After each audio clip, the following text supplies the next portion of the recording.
Hello dear friends, balance sheet finalisation के next lecture में आप सभी का बहुत बहुत स्वागत है।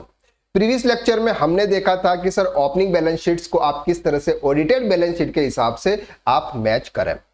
आज के लेक्चर में हम बात करने वाले हैं कि सर सीए किसी भी कंपनी के डेटा को किस तरह से ऑडिट करता है, किस तरह से चेक करता है। अगर आप भी एज इट इज इस तरह से चेक कर लेते हैं कि उसमें कौन कौन से और ट्रांजैक्शन की नीड है, तो फिर सीए के लिए काम आसान हो जाता है। और अगर आप उनको ये वाला काम करके देते हैं तो आपकी वैल्यू उनकी नजर में सर बढ़ जाती है। वीडियो के लास्ट तक बने रहिएगा, प्रैक्टिकल तरीके से हम इसको चेक करेंगे कि किस तरह से डेटा स्क्रूटनी किया जाता है। सबसे पहले ओपन करना है सर आपका ट्रायल बैलेंस, क्योंकि जो भी ट्रांजैक्शन हम रिकॉर्ड करते हैं, जो भी लेजर्स बनते हैं, लेजर्स के अल्टीमेटली जो क्लोजिंग बैलेंसेस होते हैं वो आपके ट्रायल बैलेंस में शिफ्ट होते हैं। और ट्रायल बैलेंस से आपका ट्रेडिंग प्रॉफिट एंड लॉस और बैलेंस शीट बनता है। तो ट्रायल बैलेंस ही सबसे इंपॉर्टेंट पार्ट्स होता है, जहां पर सभी टाइप के ट्रांजैक्शन वहां पर आ जाते हैं। ट्रायल बैलेंस में सर अगर आपका किसी लेजर का नील बैलेंस है, वो लेजर्स वहां पर शो नहीं होता है, लेकिन उसको भी देखने का अलग तरीके से अलग एक तरीका होता है। उसमें एक ऑप्शंस होता है, उसको हमें एक्टिवेट करना होता है, तो वो भी हम चेक कर पाते हैं। वो कैसे करना है वो हम देखने वाले हैं।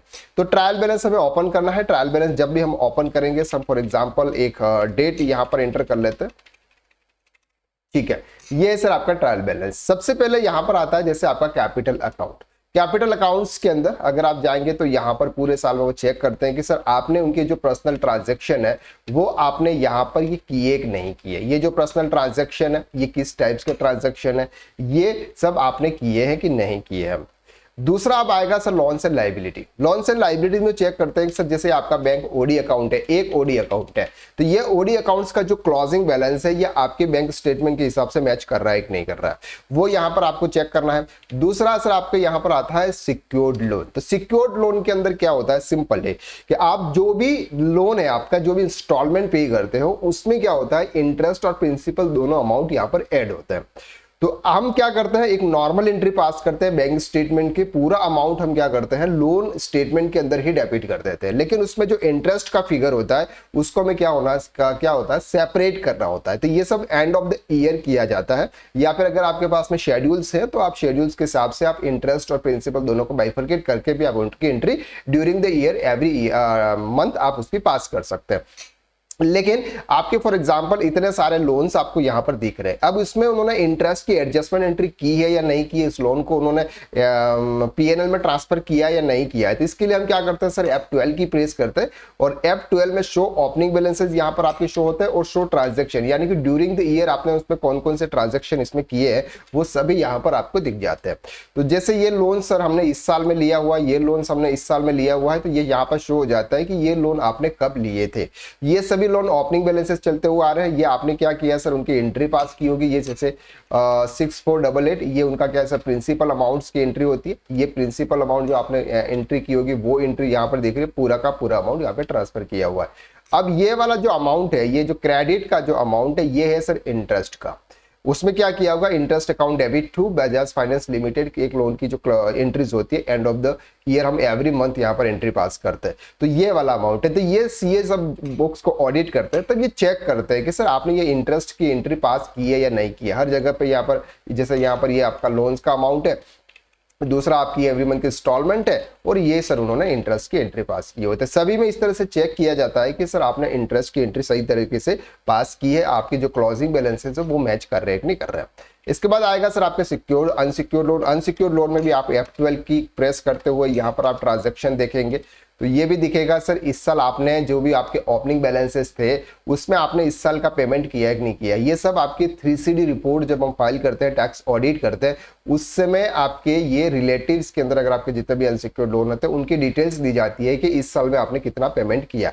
तो ये सभी डिटेल्स आपकी यहाँ से निकलती है। ठीक है, तो ये हमारा होता है सर लोन्स एंड लायबिलिटीज में। इसके बाद बात आती है सर करंट लायबिलिटीज में। करंट लायबिलिटी में सबसे पहला आता है ड्यूटीज एंड टैक्सेस, जहां पर जीएसटी की बात की जाती है।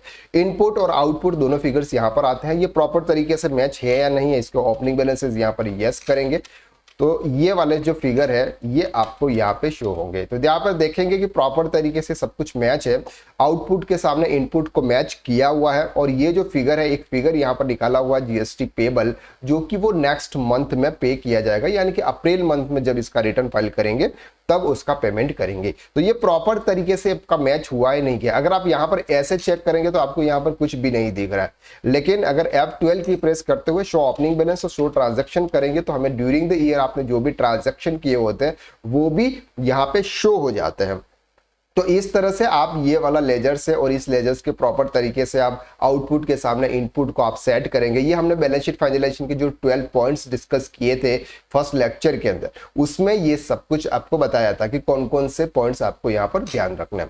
इसके बाद से ये जो प्रोविजंस आपने बनाए हुए हैं, ये जो प्रोविजंस आपने प्रीवियस ईयर के बनाए हुए हैं अगर, तो उस प्रोविजंस का आपने पेमेंट किया है कि नहीं किया हुआ है ये हमें चेक करना है। और इस साल के आपने कोई प्रोविजंस क्रिएट किए हैं कि नहीं किए। अगर क्रिएट नहीं किए हैं तो 31 मार्च को आपको प्रोविजंस क्रिएट करने हैं। कैसे क्रिएट करने हैं वो नेक्स्ट लेक्चर जब आपका शेड्यूल्स आएगा तब हम वहां पर डिटेल में एक्सप्लेन करेंगे। ये है सर आपके सन्डी क्रेडिटर्स के लेजर। सन्डी क्रेडिटर्स के लेजर प्रॉपर तरीके से आप एक एक लेजर्स को आप चेक करें कि इसमें क्या पेमेंट हो रहा है कि नहीं हो रहा है। तो इस तरह से आप उनकी लेजर की स्क्रूटनी यहाँ पर कर सकते हैं कि उनके बैलेंसेस पॉजिटिव क्यों आ रहे हैं, क्योंकि क्रेडिटर्स के बैलेंसेस क्रेडिट साइड में होते हैं यानी कि लाइबिलिटीज है, लेकिन यहाँ पर इनके बैलेंसेस डेबिट साइड में शो हो रहे हैं। तो उसका क्या रीजन है ये आप प्रॉपर तरीके से चेक करें।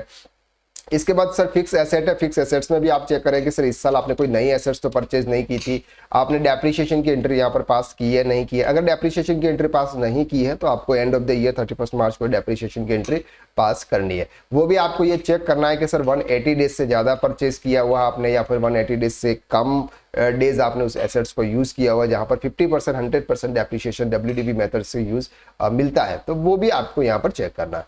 इसके बाद इन्वेस्टमेंट, अगर आपने कुछ इन्वेस्टमेंट्स किए हुए हैं, ये पर मंथ इन्वेस्टमेंट आपके यहाँ पर है, तो इस साल भी अगर आपने कोई ट्रांजेक्शन किए कि नहीं किए वो भी हमें यहाँ पर चेक करना है। तो इस साल भी आपने 24,000 यहाँ पर डाला है और 21,816 यहाँ पर अपने इंटर किए हुए हैं।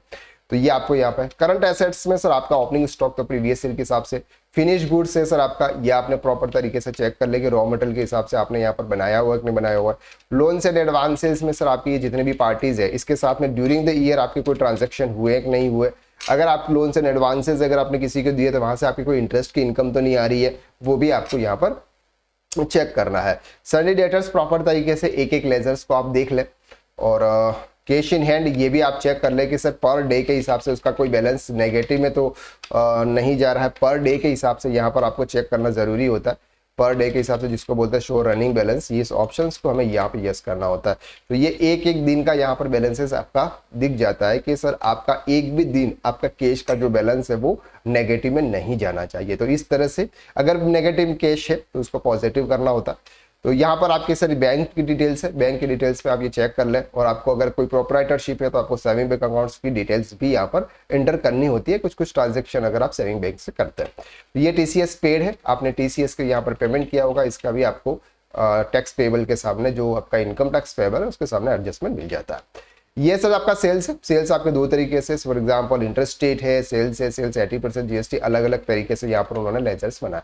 इस सेल्स को आपको क्या करना है, GSTR 1 और GSTR 3B के हिसाब से उसको मैच करना है। तो ये आपने मैच कर लिया होगा। इसके बाद सर ये आपका परचेज आता है। ये जो परचेज है ये आपको GSTR 2B या 2A जो भी आपका होता है उसके हिसाब से आप उसको मैच कर रहे हैं, तो उस ITC मैच कर रहे हैं कि नहीं कर रही है। ये है sir direct expenses. Direct expenses में आप ये देखें कि इलेक्ट्रिसिटी एक्सपेंसेस है, जैसे ये पूरे 12 महीनों की 12 ट्रांजेक्शन आपने रिकॉर्ड किए हैं कि नहीं किए, क्योंकि इलेक्ट्रिसिटी हो गया, रेंट हो गया, सैलरी हो गया, वेजेस हो गया, ये ऐसे एक्सपेंसेस है जो हर मंथ उसकी एंट्री पास होती है। तो यहाँ पर भी अगर आप देखेंगे तो इसका उन्होंने प्रोविजंस बना के रखा है 31 मार्च को, यानी कि टोटल 12 एंट्रीज यानी कि 12 ट्रांजैक्शन आपको यहाँ पर नजर आते हैं। तो ये आपने किए कि नहीं किए ये भी आप प्रॉपर तरीके से चेक कर लें। फ्रेट चार्जेस यहाँ पर उन्होंने पे किया है, प्रोडक्ट प्रोसेसिंग चार्जेस है, वेजेस उन्होंने इस तरह से यहाँ पर पे किए हुए, 12 एंट्रीज यहाँ पर उन्होंने की हुई है। इनडायरेक्ट इनकम्स अगर आपकी कोई है 26 AS और AIS रिपोर्ट के हिसाब से चेक कर लेगा आपकी कोई इनडायरेक्ट इनकम्स नहीं है, अगर है तो आप उसको यहाँ पर एंटर कर लें। इनडायरेक्ट एक्सपेंसेस यहाँ पर है, जैसे फॉर एग्जांपल हमने यहाँ पर डेप्रिसिएशन चार्ज कर लिया, GST की लेट फीस है, राउंड ऑफ किया। फाइनेंशियल एक्सपेंसेस में bank charges, interest on CC limit, interest, loan processing और एडमिनिस्ट्रेटिव एक्सपेंसेस में ये जैसे यहाँ पर ऑडिट फीस का उन्होंने क्या किया, प्रोविजंस किया हुआ है। तो जब आप बुक चेक करेंगे तब ऑडिट फीस नहीं होगा, आपको प्रोविजंस क्रिएट करना होगा। तो ये सभी ट्रांजैक्शन इस तरह से एक चार्टर्ड अकाउंटेंट प्रॉपर तरीके से अपनी बुक्स को देखता है। एक और चीज यहाँ पर आती है कि सर अगर आपके ऊपर टीडीएस डिडक्ट करने की लायबिलिटी है। यानी कि अगर आप किसी भी पर्सन को आप पेमेंट कर रहे हो, आप पर टीडीएस डिडक्ट करने की लायबिलिटी है, तो आपको ये प्रॉपर तरीके से चेक करना है कि 1 अप्रैल 2024 से 31 मार्च 2025 के बीच में आपने जिस जिस पर्सन को पेमेंट किया हुआ है उस पर आपको टीडीएस डिडक्ट करने की लायबिलिटी थी, लेकिन आपने टीडीएस डिडक्ट नहीं किया है, तो ऐसे केसेस में अब आपको ये डिडक्ट कर लेना है, उसका पेमेंट कर लेना है ऑडिट होने से पहले। अदरवाइज क्या होता है सर, आपका 30% का जो एक्सपेंसेस होता है वो डिस अलाउ हो जाता है और उस पर आपको फिर टैक्स पे करना होता है। तो बहुत सारी चीजें होती हैं प्रैक्टिकली, ये सब आपके जब कंप्यूटेशन प्रिपेयर किया जाता है पीसीपीपी का, ये इनकम टैक्स के कुछ सेक्शन होते हैं कि कहाँ पर आपका एक्सपेंसेस डिस अलाउ किया जाता है, कब अलाउ होता है, कब नेक्स्ट ईयर जब आप उसका पेमेंट करते हैं तब फिर से अलाउ किया जाता है, उसका कंप्यूटेशन कैसे प्रिपेयर किया जाता है, ये सब कुछ हम इनकम टैक्स के कोर्सेज में हम डिटेल में कवर करते हैं। तो यहाँ पर अभी 2 टाइप के कोर्सेज है। अगर आप बैलेंस शीट फाइनलाइजेशन को कोर्स परचेज करना चाहते हैं तो उसकी लिंक आपको डिस्क्रिप्शन में दे रखी है, या फिर अगर आप इनकम टैक्स रिटर्न फाइलिंग का कोर्स परचेज करना चाहते हैं तो उसकी लिंक भी आपको डिस्क्रिप्शन में दे रखी है। दोनों कोर्सेज है 499 रुपीज में, यानी कि बैलेंस शीट फाइनलाइजेशन का कोर्स 499 में और इनकम टैक्स रिटर्न फाइलिंग का कोर्स 499 रुपीज में, यानी कि 500 प्लस में दोनों कोर्सेज है। 1000 रुपीज आप इन्वेस्ट कीजिए, अकाउंटिंग एंड टैक्सेशन में आप एक्सपर्ट बन जाइए। तो आज के लिए बस इतना, नेक्स्ट वीडियो में हम फिर मुलाकात करते हैं, तब तक के लिए थैंक यू सो मच।